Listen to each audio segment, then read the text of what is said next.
आप सभी का स्वागत है हमारे चैनल में। आज मैं आपको पढ़ाने वाली हूँ क्लास 10 का साइंस का चैप्टर नंबर 3 जो है मेटल्स एंड नॉन मेटल्स। तो चलिए स्टार्ट करते हैं। तो देखिए यहाँ पे आपको मेटल्स की कुछ फ़िज़िकल प्रॉपर्टीज़ के बारे में बताया गया है। इस चैप्टर में आपको बेसिकली मेटल्स की physical property, chemical properties, reaction with metal, reaction with metals की reaction with oxygen and gas, metal की reaction with water, reaction with acid, ठीक है। एंड देन आपको नॉन मेटल के बारे में पढ़ना है, उसकी physical property, then chemical property, ठीक है। देन आयनिक कंपाउंड के बारे में आपको पढ़ना है, property of ionic compound, occurrence of metal, कहाँ से मेटल ऑकर होता है, देन कोराइजन, ठीक है। तो मेटल में आपको देखिए यहाँ पे दिया हुआ the earliest way to start grouping substance is by comparing their physical property. तो हमें मेटल और नॉन मेटल को कंपेयर करना है, तो फिज़िकल प्रॉपर्टी से हम पहले इसे कंपेयर करेंगे, ठीक है। तो इस एक्टिविटी के थ्रू आपको यही बताया है कि metal is the purest state in metal in their purest state have a shining surface. This property is called metallic luxure. तो फर्स्ट पॉइंट इसमें आता है मेटेलिक लक्सचर का, ठीक है। चलिए अब नेक्स्ट देखते हैं। ये सब एक्टिविटी से आपको यही बताने के लिए ये सब एक्टिविटी है कि ये हार्ड है, हार्डेस्ट सब्सटेंस होता है मेटल, लक्सचरस होता है। देन यहाँ पे डक्टाइल, मैलिएबल होता है। Gold and silver are most malleable metal है होता है because they can be beaten in a thin sheet, ठीक है। इसे हम मैलिएबिलिटी कहते हैं। थिन शीट में अगर आप उसे हैमर से मार के थिन शीट में कन्वर्ट कर देते हैं तो उसे हम मैलिएबिलिटी कहते हैं। डक्टाइल मतलब आप एक वायर में उसे कन्वर्ट कर लेते हैं तो उसे भी डक्टाइल कहते हैं। जैसे कि एक गोल्ड, ये सबसे ज़्यादा डक्टाइल मेटल है। ये 22 किलोमीटर लेंथ तक भी इसे ड्रॉ किया जाता है 1 ग्राम ऑफ गोल्ड से, ठीक है। 1 ग्राम ऑफ गोल्ड से आप 2 किलोमीटर तक उसे लंबा वायर बना सकते हैं। Now you can name the metal that use for cooking.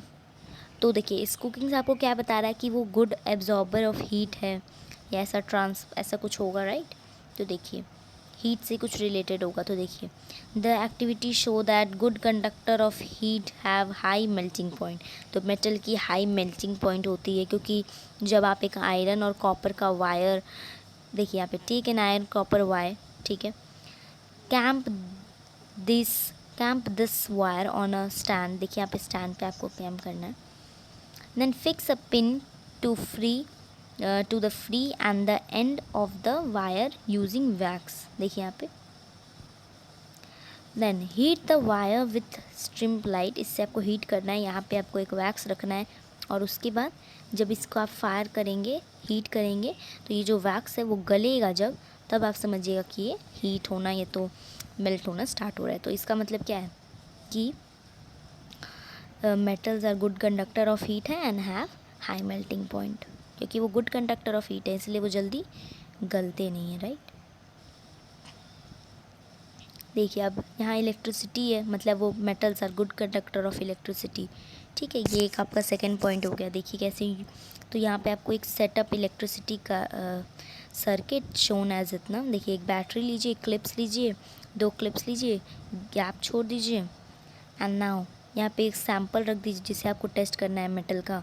यहाँ पे एक स्विच दे दीजिए, यहाँ पे बल्ब दे दीजिए और जैसे ही आप वो यहाँ रखेंगे, स्विच ऑन करेंगे, देखिएगा वो बल्ब जलने लगेगा, मतलब वो एक गुड कंडक्टर ऑफ इलेक्ट्रिसिटी है। आप किसी मेटल को रखेंगे यहाँ तभी वो बल्ब जलेगा, ठीक है। देखिए तो इससे मतलब यही पता चलता है कि वो गुड कंडक्टर ऑफ इलेक्ट्रिसिटी है। नॉन मेटल के बारे में, मेटल के बारे में हमने क्या क्या जाना कि metal are malleable, can be harmed into a thin sheet, वो थिन शीट में बदला जा सकता है। Then it is a good conductor of heat and electricity, heat and electricity का गुड कंडक्टर भी होता है metal. Then the boiling point उसके ज़्यादा होता है, melting point and boiling point are usually high. Then सारे, लेकिन ये बात भी है कि मेटल में सारे एक्चुअली सॉलिड होते हैं, ठीक है, सॉलिड होते हैं at room temperature except mercury जो कि एक लिक्विड है, ठीक है, ये सब आपको छोटे मोटे पॉइंट्स लर्न करने होंगे। नाउ देखिए नॉन मेटल के बारे में। तो नॉन मेटल के बारे में यहाँ पे देखिए आपको दिया हुआ है कि एक एग्जांपल है, the non metal are either solid और gas except bromine which is a liquid. देखिए ब्रोमीन एक लिक्विड है, मरकरी एक लिक्विड है, पर ब्रोमीन नॉन मेटल और मरकरी मेटल। ठीक है, ठीक है। तो देखिए यहाँ पे दिया on the basic of the observation. यहाँ पे आपको ऑब्जर्वेशन के लिए एक एलिमेंट लिखना है।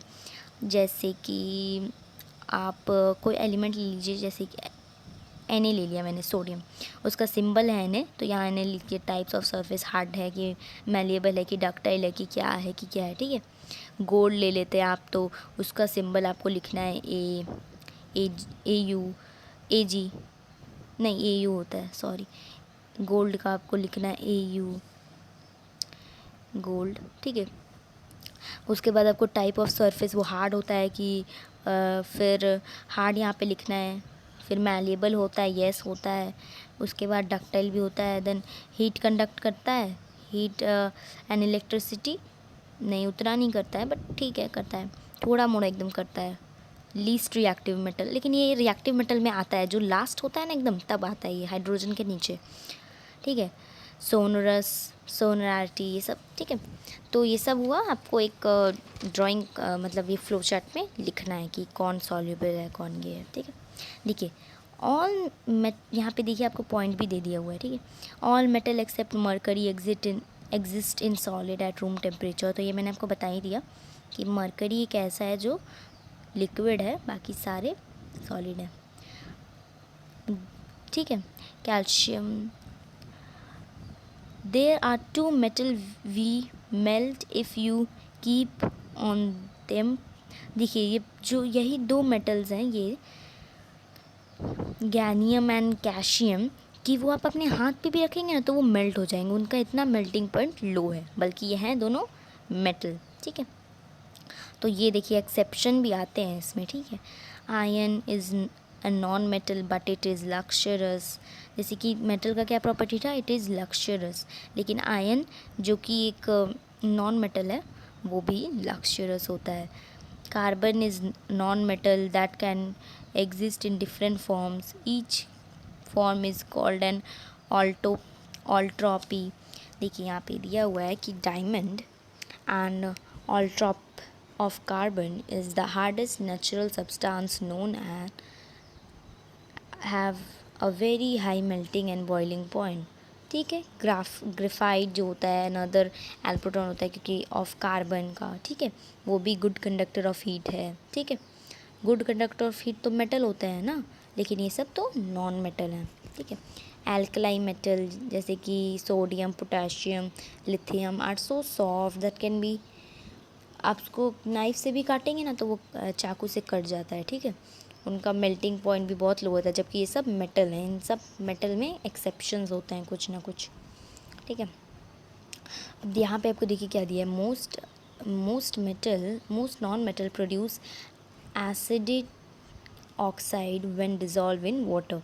तो ज़्यादातर मेटल्स जो होते हैं ना वो क्या करते हैं, एसिडिक ऑक्साइड वो रिलीज़ करते हैं व्हेन डिज़ोल्व इन वाटर। ठीक है, अब देखिए on other hand most metal give rise to basic oxide. देखिए नॉन मेटल एसिड बेस होते हैं, नॉन मेटल जो होते हैं वो देते हैं आपको एसिड। देखिए यहाँ पे लिखती हूँ, नॉन मेटल होते हैं वो आपको लिख देते हैं एसिडिक, और जो मेटल होते हैं वो आपको देते हैं मेटल ऑक्साइड होते हैं, नॉन मेटल राइट। तो जो मेटल्स रहते हैं वो आपको देते हैं मेटेलिक, जो बेसिक ऑक्साइड होता है, तो मतलब बेस देते हैं राइट। देखिए यहाँ पे दिया राइस में। ठीक है, चलिए आगे देखते हैं, ये भी याद रखिएगा। देखिए give one example of metal which is a liquid at room temperature. मैंने आपको बताया था मेटल कौन सा लिक्विड है, mercury, can be easily cut into a knife. तो ये देखिए यहाँ पे हमने किया था कट, क्या था, देखिए यहाँ पे देखिए सोडियम, पोटेशियम, लिथियम, इसमें से आप किसी को भी दे सकते हैं, ठीक है। आप देखिए it is a best conductor of heat. Metal में बेस्ट कंडक्टर ऑफ हीट कौन है? एलुमिनियम, कॉपर, ये सब बेस्ट कंडक्टर ऑफ हीट है। जो एक्टिविटी हमने किया था पहले उसमें आपको बताया था। देखिए the poor conductor of heat, poor conductor of heat कौन है? तो आप रुकिए मैं दिखाती हूँ आपको पुअर कंडक्टर। देखिए यहाँ पे पुअर कंडक्टर यहाँ पे दिया था ना, जो हाथ में रखने से ही गल जा रहा है, तो उसका मेल्टिंग पॉइंट सोचिए कितना लो होगा, राइट। देखिए यहाँ पे gallium and calcium have very low melting point because वो आपके हाथ पे रहने से ही गल जा रहा है, तो उसे आप अगर आग में लगाएंगे तब तो सोचिए क्या होगा, ठीक है। अब देखिए हमने फिजिकल प्रॉपर्टीज़ देख लिया, अब हम केमिकल प्रॉपर्टीज़ के बारे में पढ़ेंगे, ठीक है। तो देखिए यहाँ पे कुछ दिया हुआ है, कलेक्ट द सैम्पल। अच्छा ये आपको कुछ एग्जाम्पल यहाँ पे करना था, ठीक है। देखिए what happens when metal are burned in air. तो देखिए मैंने आपको कहा था ना रिएक्शन विथ ऑक्सीजन, ये आपको दिखाना चाह रहा है, ठीक है, बर्न इन एयर का। तो देखिए आपको क्या करना है, क्या एक्टिविटी करना है 3.9 जो कि दिया है टीचर की आपको मौजूदगी में ये करना है। Hold an sample and take above with a pair of Tong.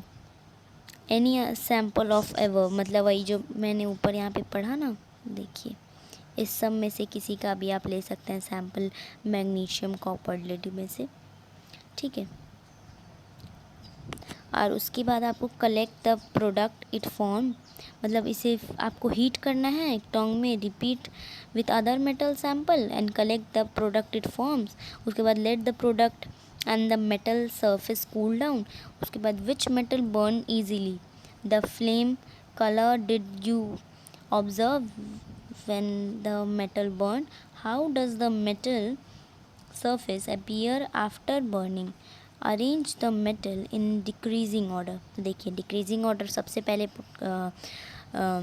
Potassium रहता है, सोडियम रहता है, ठीक है। उसके बाद कैल्शियम, उसके बाद Mg magnesium, aluminium, zinc, Fe, ठीक है। ऐसी रिएक्टिव सीरीज़ है, यहाँ पे दिया है क्या? एक मिनट देखते हैं, दिया तो नहीं है, हाँ नहीं, हाँ दिया है, देखिए यहाँ पे दिया होगा ज़रूर, रिएक्टिव सीरीज़ जब लिखा, देखिए ये देखिए यहाँ पे दिया है ना कि potassium, sodium, calcium, magnesium, aluminium, zinc, iron, lead, copper, ठीक है, mercury, then silver, then gold, ठीक है। मोस्ट रिएक्टिव हाइड्रोजन ना, इसका मान लीजिए हेड रहता है, ठीक है। हाइड्रोजन के ऊपर जितने भी रहेंगे ना वो सबसे ज़्यादा रिएक्टिव रहते हैं, और जो उससे थोड़े नीचे आता है ना वो थोड़े कम रहते हैं, बट रिएक्टिव मेटल्स रहते हैं, ठीक है। चलिए अब हम लोग जहाँ पढ़ रहे थे वहाँ चलते हैं वापस से। तो देखिए यही थे। तो देखिए almost all the metal combine with oxygen to form metallic oxide.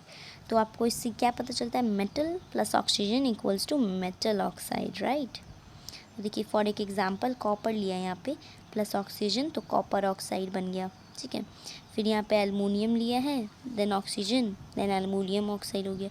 ये सब यहाँ पे 4-3 लिखा है बैलेंसिंग के लिए। बैलेंसिंग अगर आपको नहीं पता है तो आप मेरी चैप्टर नंबर 1 की क्लासेस देख लीजिएगा। मैं आपको यहाँ पे थोड़ा सा बता देती हूँ, जैसे कि Al यहाँ है प्लस O2 होता है, राइट। तो इसे आपको क्या दे रहा है, Al2O, राइट। तो देखिए यहाँ पे एलुमिनियम कितना है, एलुमिनियम यहाँ पे तो बस एक है, पर यहाँ पे कितना है, 2 है। अच्छा ठीक है, यहाँ 2 कर देते हैं, चलो 2 हो गया एलुमिनियम। यहाँ ऑक्सीजन कितना है, 2, यहाँ कितना है, ओनली 1, तो यहाँ 2 कर देते हैं। यहाँ देखिए 2 नहीं होता है, यह आपको आगे ही में करना है, नीचे में कोई छेड़छाड़ नहीं। तो देखिए अब यहाँ पे एलुमिनियम जो था वो कितना हो गया, 2 × 2 = 4, बट यहाँ पे तो ज़्यादा है, तो हम क्या करेंगे, इसे इरेज करके हम यहाँ लिख देंगे 4। अब ये देखिए बैलेंस्ड केमिकल इक्वेशन हो गया, ठीक है। ऐसे ही आपको करना है।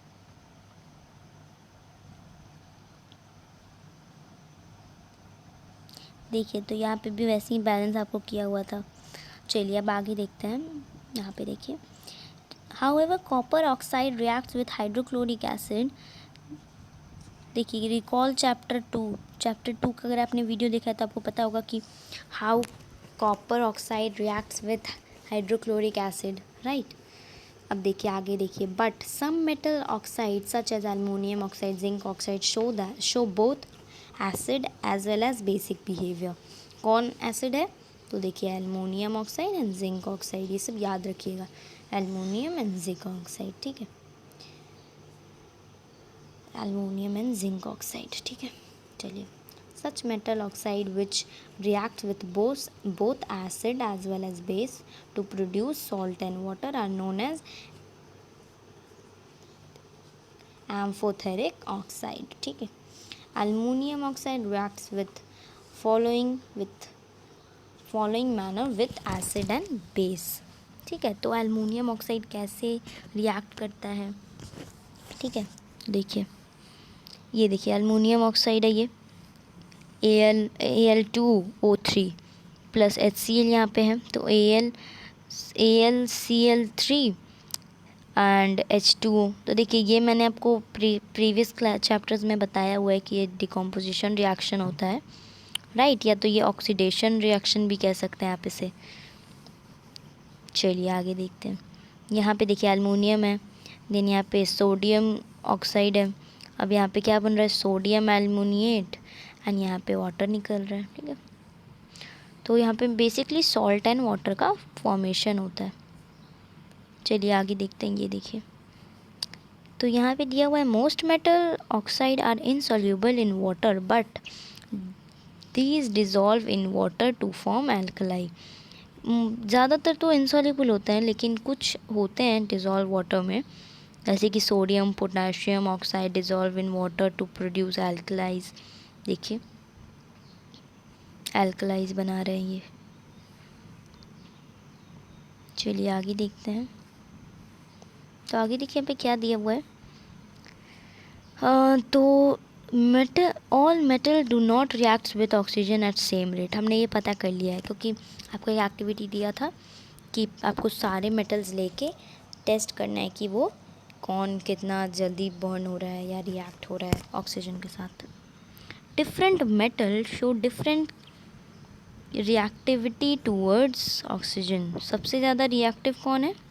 पोटेशियम, देन सोडियम, ठीक है। ये दो सबसे ज़्यादा होते हैं vigorously.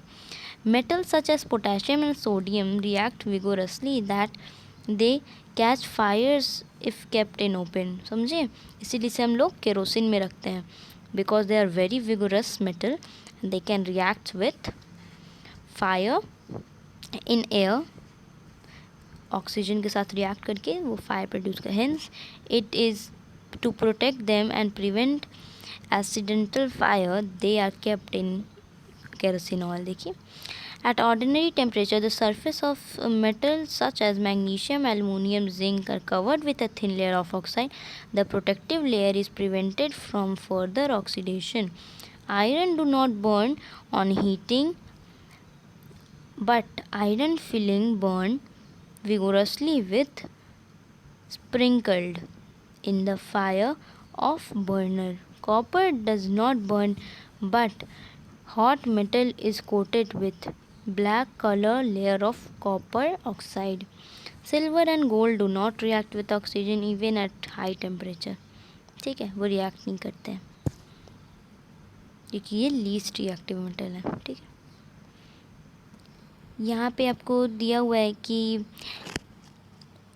एंडोजिंग is a process of forming a thick layer oxide की लेयर बनाते हैं एल्युमिनियम की जब हम, तो उसे एनोडाइजिंग कहते हैं, ठीक है, एनोडाइजिंग। अब देखिए यहाँ पे आपको दिया हुआ है कि aluminium develop a thin layer when expose in air, ठीक है। तो ये भी एक थिन लेयर बना लेता है जब इसे एयर में छोड़ते हैं हम, ठीक है। और देखिए Aluminium develop a thin layer oxide when exposes to air।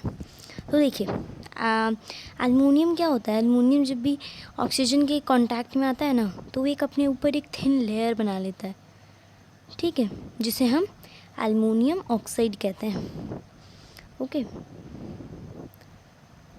This aluminium oxide coat makes it resist to further corrosion, यही उसे कोराइजन से बचाता है, यही एलुमिनियम ऑक्साइड का लेयर, ठीक है। अब आगे देखते हैं, the resistance can be improved further by making the oxide layer thicker. और आप इसे अगर थिकर खुद से कर दे रहे हैं, ये तो पहले रिएक्ट करके हो ही गया, लेकिन आप एक अलग से उसके ऊपर एक लेयर बना दे रहे हैं, तब तो ये पूरा फ्यूचर के लिए प्रिवेंट हो जाएगा, राइट। ड्यूरिंग एनोडाइजिंग, तो देखिए anodising a clean aluminium article is made, देखिए यहाँ पे made the anode and is electrolysed with dilute sulphuric acid, तो उसे इलेक्ट्रोलाइज किया जाता है डाइल्यूट सल्फ्यूरिक एसिड से। डाइल्यूट मतलब वाटर उसमें होगा 90%, right.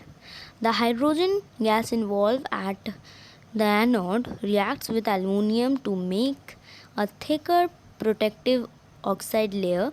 This oxide layer can be dye easily to give aluminum articles an attractive finish, ठीक है। द एल्युमिनियम ऑक्साइड का जो लेयर होता है उसे हम लोग डाई कर सकते हैं easily to give aluminium article, ठीक है। चलिए आगे देखते हैं। अब देखिए यहाँ पे आपको कुछ बताया हुआ है, the reaction of magnesium is less vigorous, ठीक है। तो यहाँ पे देखिए आगे से देखिए 3.9 एक्टिविटी जो हमने किया है, देखिए देखा जाता है 3.9 ये वाला, ठीक है। तो रिएक्टिव वाला मेटल जो हमने किया था कि सारे मेटल्स को आपको एक बाय एक देखना है कि वो सबसे ज़्यादा उसमें कौन रिएक्टिव है। तो देखिए you have observed that sodium is the most reactive sample of metal taken here, सबसे ज़्यादा रिएक्टिव है सोडियम एंड पोटाशियम, पोटाशियम के बाद सोडियम है, बट आप यहाँ पे आपको सोडियम दिया है तो आप सोडियम ही करिए, सोडियम सबसे ज़्यादा रिएक्टिव है, राइट। The reaction of magnesium is less vigorous implying that it is not as reactive as sodium, ठीक है। मैग्नीशियम थोड़ा लेस है विगोरस, सोडियम जितना नहीं है पर है, वो थोड़ा लेस है उससे, बस है। But burning in oxygen does not help us to declare about the reactive of zinc, iron, copper, lead। तो इसलिए हम लोग एक और एक्टिविटी करते हैं। अभी ये लोग को पता नहीं है कि सबसे ज़्यादा रिएक्टिव मेटल कौन है, ये लोग अभी पता करेगा, ठीक है, एक्टिविटीज़ करके। तो यहाँ पे अब क्या क्या एक्टिविटी करने दिया है, देखिए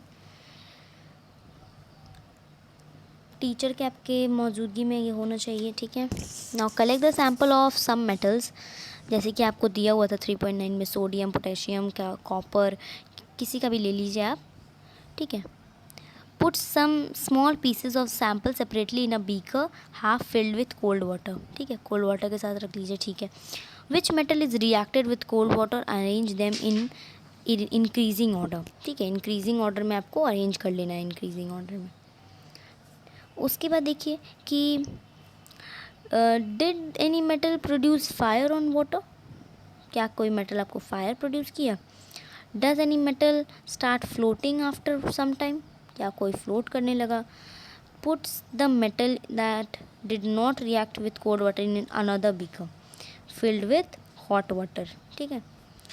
उसके बाद for the metal did not react with hot water arrange the aperture shown as figure 3.3. Observe their reaction with steam, ठीक है। Which metal did not react even with steam, arrange in the metal decreasing of reactive with water। तो देखिए आपको arrange करना है इसे reactive, जैसे कि ये देखिए यहाँ पे कुछ दिया हुआ है आपको एक्टिविटी 3.3, ये आपको बोला ना वहाँ पे एक्टिविटी 3.3 फिगर 3.3, वही देखिए ये मान लीजिए मेटल है, ठीक है। ये तो एकदम यहाँ पे एक हॉट दिया जा रहा है, ठीक है, बर्नर से, ये स्टैंड है, ये कॉर्क वहाँ पे दिया है, इसके अंदर मेटल है, ये ग्लास वुड, ठीक है, जो ग्लास वुड है जो सोक किया है वाटर में, तो ये क्या बन रहा है, ये स्टीम बना रहा है, ठीक है, इस मेटल में, ठीक है। तो ये स्टीम के द्वारा आपको करना है, ठीक है। ये हाइड्रोजन गैस फॉर्म हो रहा है, यहाँ पे वाटर है, ठीक है। तो मेनली क्या फॉर्म हो रहा है इससे, metallic oxide plus hydrogen gas, ठीक है। देखिए आगे यहाँ पे दिया होगा, metal reacts with water and form a metal oxide and hydrogen gas, ठीक है। मेटल रिएक्ट्स करता है वाटर के साथ ताकि वो प्रोड्यूस कर पाए metallic oxide and hydrogen gas, ठीक है। Metallic oxide that are soluble in water dissolve in it to further form metallic hydroxide। तो जो metal oxide dissolve in water हो जाता है वो सब बाद में फॉर्म करता है मेटेलिक हाइड्रो ऑक्साइड, ठीक है। मेटेलिक ऑक्साइड क्या फॉर्म करता है, metallic hydro oxide. Metal with water क्या फॉर्म करता है मेटल ऑक्साइड अलग और हाइड्रोजन अलग, ठीक है। चलिए आगे देखते हैं। Metal like potassium sodium react violently with cold water. In case of sodium and potassium, the reaction is so violent and exothermic that even hydrogen immediately catch fire. सोचिए कितना ज़्यादा है सोडियम एंड पोटेशियम में। इसका मतलब क्या पता चल रहा है आपको कि सोडियम एंड पोटेशियम थोड़ा ज़्यादा है सबसे रिएक्टिव, ठीक है। ये लोग को तो अभी तक इतना ही पता चल रहा है कि सोडियम थोड़ा ज़्यादा है और पोटेशियम भी, लेकिन इस दोनों में से कौन ज़्यादा है तो वो भी देखिए ये लोग करेगा कुछ। The reaction of calcium with water is less violent, the heat involve not sufficient to, देखिए जो कॉपर में हुआ रिएक्शन, सॉरी कैल्शियम में, तो वो वायलेंट तो था लेकिन वो थोड़ा लेस था, उसमें हाइड्रोजन को कैच फायर नहीं हो रहा था, ठीक है। हाइड्रोजन जैसे कि सोडियम एंड पोटेशियम में कैच फायर कर लेता है, वैसा ही इसके साथ नहीं हो रहा था। इसका मतलब कॉपर पोटेशियम एंड सोडियम के नीचे होगा कहीं भी, राइट।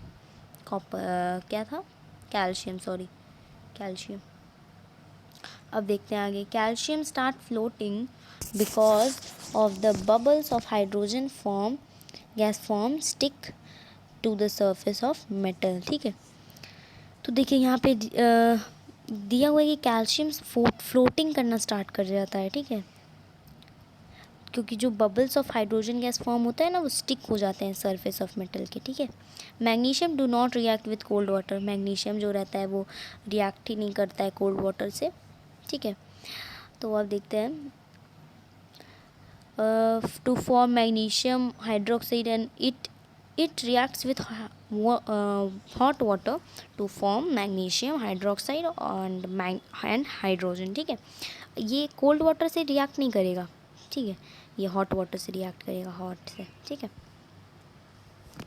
चलिए आगे देखते हैं। तो यहाँ पे दिया है and it start floating during, मतलब ये भी फ्लोट करता है because of hydrogen gas stick to the surface, ठीक है। हाइड्रोजन गैस इसके भी सरफेस में चिपक जाता है इसलिए फ्लोट करता है।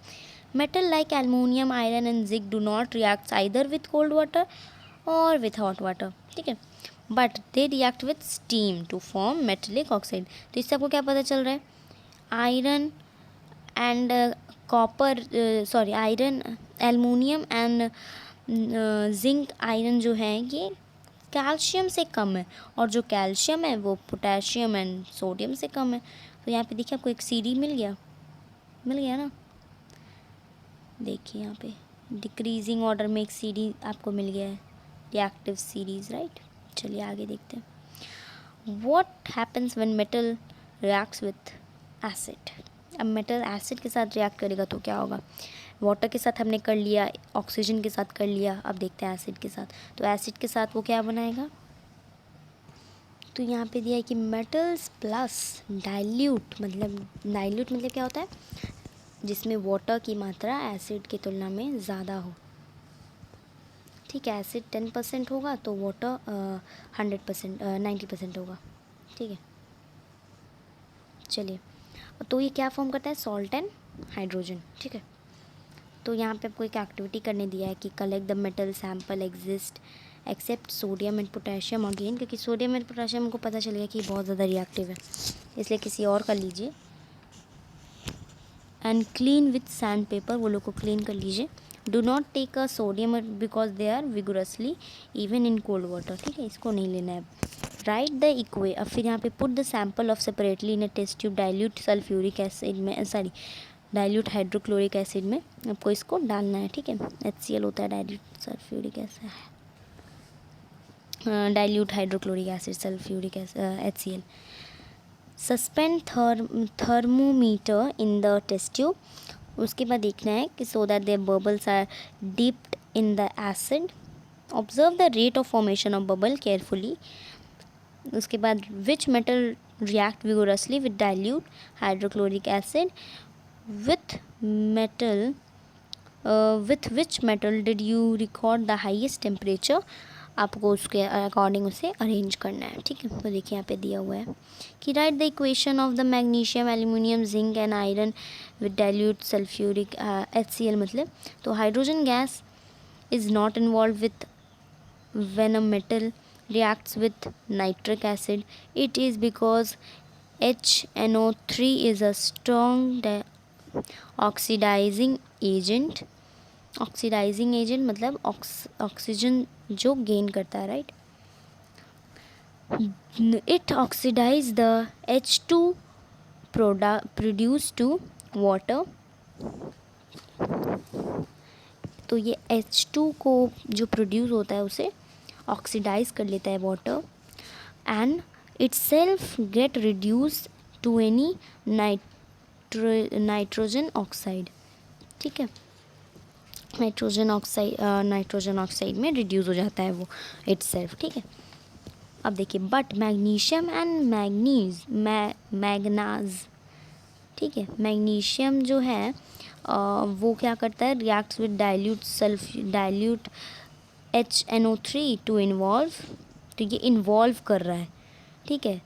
ऑक्सीडेशन में क्या होता है, वो क्या बोलते हैं, जो हाइड्रोजन गैस होता है वो लूज होता है, और रिडक्शन में क्या होता है, हाइड्रोजन गैस गेन होता है, राइट। तो इसे हम लोग बोलेंगे रिडक्शन। आप अगर मेरा फर्स्ट चैप्टर का वीडियो देखेंगे तो आपको ये सब समझ आ जाएगा। Now, you must have observed that the rate of formation of bubbles was fastest in case of magnesium, ठीक है। मैग्नीशियम में ना बबल्स ज़्यादा हो रहे थे, जल्दी हो रहे थे, right. The reaction with the most also the most exothermic in this case, ठीक है। तो आपको क्या पता चलता है रिएक्टिव में कि मैग्नीशियम के नीचे है एल्युमिनियम, एल्युमिनियम के नीचे है जिंक, एंड जिंक के नीचे है आयरन, ठीक है। यहाँ पे आपको यही दिया हुआ है कि in case of copper no bubbles were seen, नहीं दिखने को मिल रहे थे bubbles, and the temperature also remain unchange, तो मतलब ये रिएक्ट ही नहीं करता है, राइट। इसका टेम्परेचर भी नहीं बदलता है, ना तो ये बबल्स बनाता है, ठीक है। चलिए आगे देखते हैं। आगे देखिए क्या दिया हुआ है यहाँ पे आपको कि how do metal react with sodium of another metal salt, solution of. अब देखिए मेटल कैसे रिएक्ट करता है, मेटल सॉल्ट से, सोल्यूशन ऑफ मेटल सॉल्ट से, ठीक है। तो देखिए यहाँ पे आपको एक एक्टिविटी दिया हुआ है 3.12, take a clean wire of copper and iron, ठीक है। कॉपर एंड आयरन नेल का आपको एक क्लीन वायर लेना है, क्योंकि वो ऑक्सीजन के साथ रिएक्ट करते हैं, इसीलिए हम लोग क्लीन बोला है यहाँ पे। Put the copper wire in a solution of iron sulfate and iron nail in the solution of copper sulfate, ठीक है। कॉपर वायर को आपको आयरन सल्फेट में डालना है और आयरन नेल को आपको डालना है सोल्यूशन ऑफ कॉपर सल्फेट, दोनों को एक दूसरे के सोल्यूशन में डाल देना है, और तब आपको रिकॉर्ड करना है कि क्या होता है, ठीक है। देखिए यहाँ पे दिया हुआ है, right. In which case did you find that reaction has awkward, किस केस में आपको लग रहा है कि रिएक्शन ऑकर हुआ है, इस दोनों केसेस में, ठीक है। कैन यू यहाँ पे देखिए on what basis you can say that the reaction has actually taken place, आप कैसे बोल सकते हैं कि रिएक्शन सच में हुआ है। Can you correlate your observation with activity, तो इसके साथ आपको इसे को रिलेट करना है कि रिएक्टिव सीरीज़ के साथ, ठीक है। राइट अ बैलेंस इक्वेशन भी लिखना है, name the type of reaction भी लिखना है, सब लिखना है इसमें। चलिए तो यहाँ पे आपको दिया हुआ है कि क्या होता है, क्या रिएक्शन होता है, सब दे दिया है। Reactive metal can displace less reactive metal form there compound ion solution और मॉल्टेड फॉर्म। ठीक है, तो रिएक्टिव मेटल जो रहता है वो क्या करता है, डिस्प्लेस कर देता है। ये भी मैंने फर्स्ट चैप्टर के वीडियो में बताया है, मैं लिंक डिस्क्रिप्शन में डाल दूँगी। ठीक है, first chapter and second chapter दोनों का, आप एक बार दोनों देख लीजिएगा, आपको क्लियर हो जाएंगे सारे डाउट्स। तो ये डिस्प्लेस कर देता है। ठीक है, लेस रिएक्टिव मेटल को हाई रिएक्टिव मेटल डिस्प्लेस कर देता है। उसके बाद देखिए क्या है, वी हैव देखिए previous session that all the metals are not equally reactive. We check the reactivity of the various metal with oxygen, water and acid, but all metal do not react with these agent. ठीक है, so we are unable to put the metal sample we had collected in decreasing order in their reactivity. Displacement reaction study in class chapter 1। देखिए मैंने बताया था ना, give better, तो ये आपको बेटर बताता है रिएक्टिव मेटल के बारे में कि कौन रिएक्टिव है ज़्यादा, क्योंकि वो अगर आयरन है या तो मैग्नीशियम ले लेती हूँ। ठीक है, मैग्नीशियम प्लस यहाँ पे आपको दिया है, क्या दिया है, NaOH।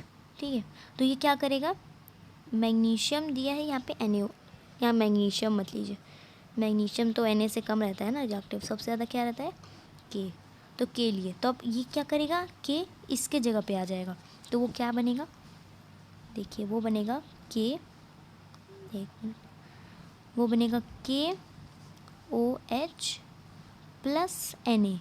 ठीक है, KOH प्लस Na बना देगा वो।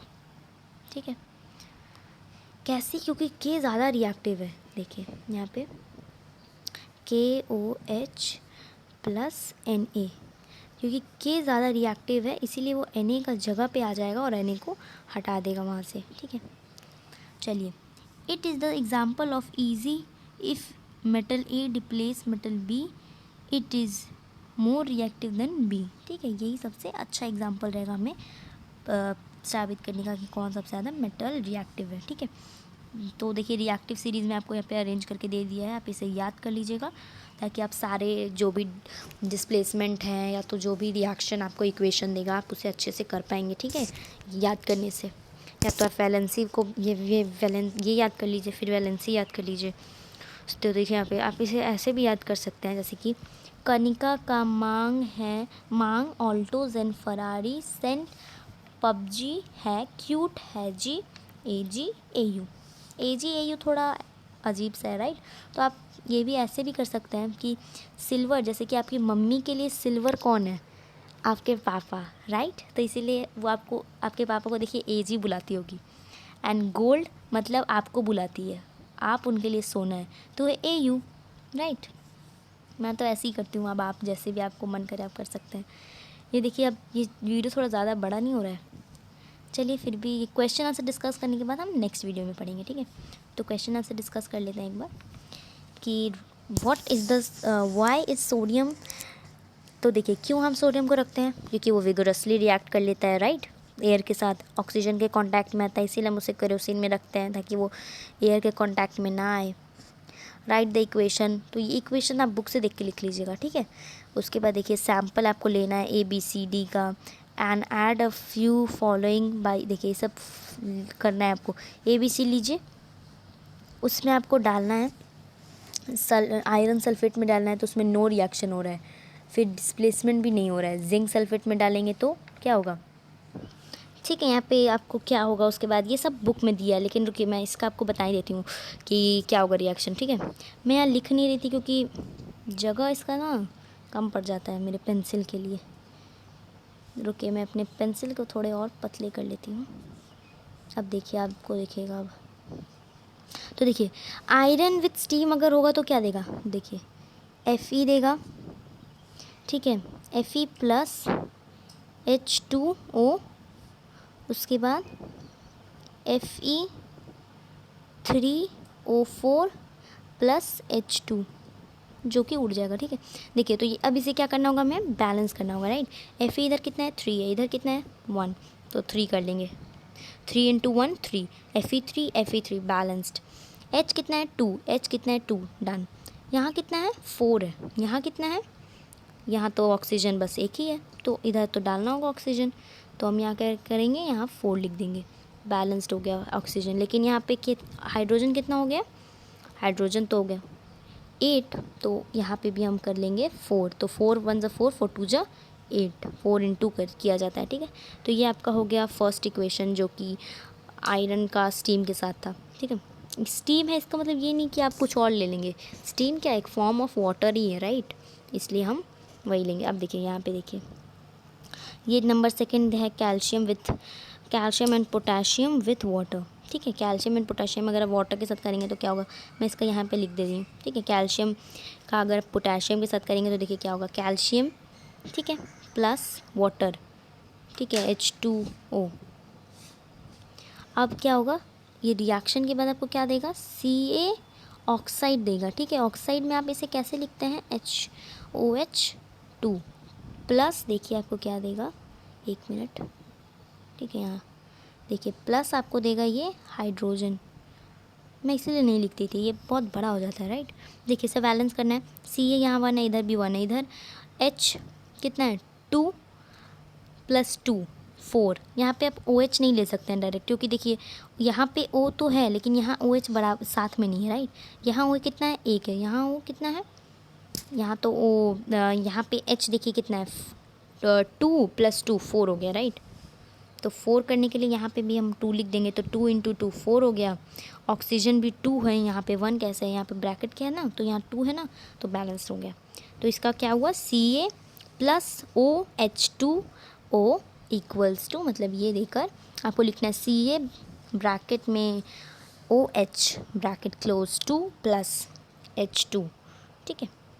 चलिए अब नेक्स्ट मैंने यहाँ पे क्वेश्चन आपको दिया है कि यहाँ पे देखिए ये यूज़ आपको करना है टेबल, ठीक है। यही टेबल में आपको आंसर देना है कि which is the most reactive metal. तो देखिए सबसे ज़्यादा रिएक्टिव मेटल होगा बी होगा रिएक्टिव सबसे ज़्यादा, ठीक है।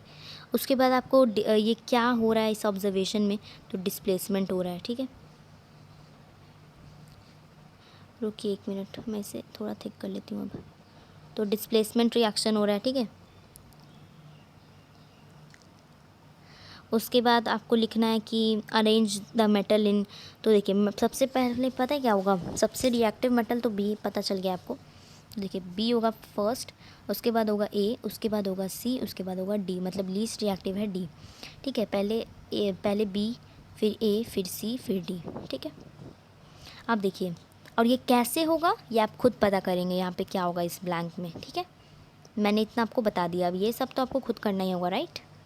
चलिए which gas is produced when dilute hydrochloric acid is added to a reactive metal. कौन सा गैस आप प्रोड्यूस होता है जब डाइल्यूट हाइड्रोक्लोरिक एसिड के साथ आप रिएक्शन करते हैं रिएक्टिव मेटल का। तो देखिए right the equation with iron with dilute, तो आपको इक्वेशन ही बस लिखना है, ये सब इतना तो पूछा ही क्यों। देखिए इसे भी मैं कम कर लेती हूँ ब्रश को 4 तक, देखिए जूम करके। तो देखिए यहाँ पे बोला आयरन के साथ ना, तो देखिए आयरन का क्या होता है फॉर्मूला, Fe होता है, राइट। Fe प्लस यहाँ पे हम लिखेंगे H2SO4, ठीक है। डाइल्यूट ये देखिए डाइल्यूट हाइड्रोक्लोरिक एसिड बोला था ना,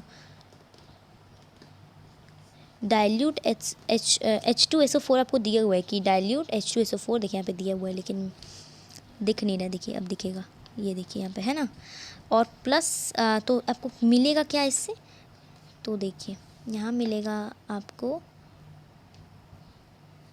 ओके। तो देखिए आपको क्या मिलेगा, एक मिनट, चलिए। तो ये 4, ठीक है, H2SO4, तो यहाँ पे आप ऐसे कर रहे हैं तो ये क्या होगा, डिस्प्लेसमेंट रिएक्शन होता है इसमें, ठीक है। FeSO4 प्लस H2, ठीक है। बैलेंस देखिए ये अपने आप ही में बैलेंस है, SO4 SO4 Fe1 H2 balanced. चलिए नाउ यहाँ पे आपको एक और क्वेश्चन है, what do you observe when zinc is added to a solution of iron sulphate. तो इसका भी आपको रिएक्शन लिखना है, रुके दिखा देती हूँ ये भी, एक मिनट यहाँ लिख के दिखाती हूँ आपको। यहाँ वहाँ कहीं भी लिखना पड़ रहा है। देखिए जिंक का पर अगर आप कर रहे हैं तो देखिए जिंक का आयरन सल्फेट के साथ, तो आयरन सल्फेट का फॉर्मूला आपको याद होना चाहिए, ठीक है, तभी आप ये सब लिख पाएंगे। Zinc, okay wait a minute, तो यहाँ होगा जिंक, देन इसे छोटा करने के बाद हम यहाँ लिखेंगे zinc and plus zinc SO4 plus Fe। देखिए ये भी डिस्प्लेसमेंट हुआ ना, जिंक क्योंकि ज़्यादा रिएक्टिव है, ये हटा दिया Fe को, एंड आयरन अकेला हो गया और ये SO4 के साथ रह गया जिंक। ठीक है, तो आज के लिए इतना ही करते हैं, आगे का चैप्टर मैं नेक्स्ट क्लास में डिस्कस करूँगी। Please like and subscribe our channel, okay. और आपको अगर कोई डाउट हो तो आप मुझे कमेंट में पूछ सकते हैं। Thank you.